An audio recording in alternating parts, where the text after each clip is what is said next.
ये लगाओ। ऐसे बोल जाते हैं। खतरा पसंद लगे ना निकाल से रात हो जाए तो वो मेकअप करबो আমি মেকআপ সুন্দরী নাকি?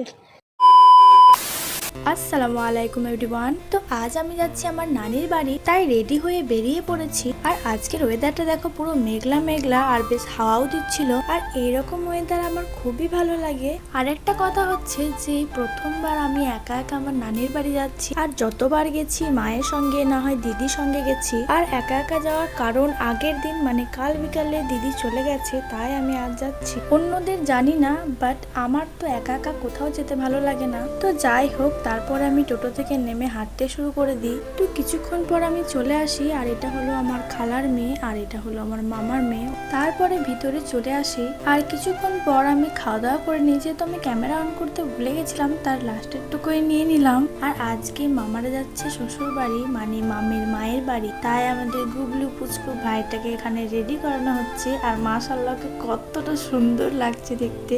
আর আসার কারণ হলো, আমার মামার যেহেতু দোকান আছে, তাই কোথাও যেতে পারে না, আর বেশি যায়ও না।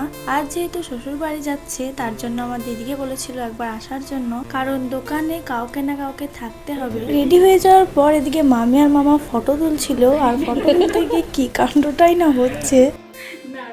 ফটো তোলা হয়ে যাওয়ার পর মামারা বেরিয়ে পড়ে, যেহেতু এখন 4টে ট্রেনে যাবে মামারা। আর এদিকে তো কান্না করেই যাচ্ছিল। তারপর মামার কাছে গেল, আর সেই মাত্রই চুপ হয়ে গেল। তারপর মামা আমাকে বললো সাইকেলে করে ব্যাগগুলো রাস্তার মোড়ে দেওয়া আসার জন্য, তাই সাইকেল নিয়ে বেরিয়ে পড়লাম। তারপর পুচকু টাটা দিয়ে চলে গেল। মামারা চলে যাওয়ার পর আমরা বিকেলবেলা একটু বের হয়েছিলাম। আর একে দেখো কেমন পাকা পাকা কথা বলছে। আমার যদি মুখটা ব্যাগ খাতরা পছন্দ লাগে না বিকাল থেকে রাত হয়ে যায় তো মেকআপ করবো আমি।